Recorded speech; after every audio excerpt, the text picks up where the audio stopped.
Hi guys, नवीन ब्लॉगमध्ये तुमच्या सर्वांचं खूप खूप स्वागत आहे. तर आज आमची हिंदवी पण स्वयंपाक करते आणि आज आहे पंचमी.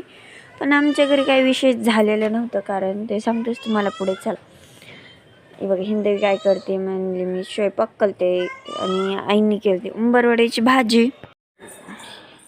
हिंदवी इथं स्वयंपाक करते. मी आज स्वयंपाकातून सुट्टी का घेतली होती, पंचमीचा सण का केला नाही हे सगळं तुम्हाला सांगणार आहे.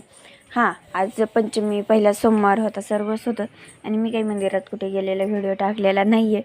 ते एक कारण तुम्हाला सांगते. तर आईने मस्त अशी उंबरवड्याची भाजी, डाळ भात, गोडमध्ये रवा आणि भाकरींचा स्वयंपाक करून देवांना नैवेद्य दाखवून घेतला. त्यानंतर मस्त असं नैवेद्य दाखवल्यानंतर हे बघा मस्त असं आमचं साधा सिंपल नैवेद्य झाला आणि बसलं जेवायला.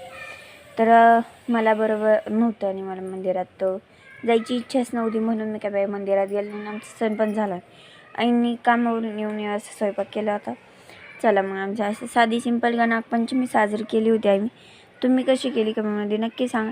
नंतर येताना ह्याने मी पाणीपुरी सांगितली, ते घेऊन आले, तीच मस्त अशी खाल्ली आणि एन्जॉय केली. Bye bye.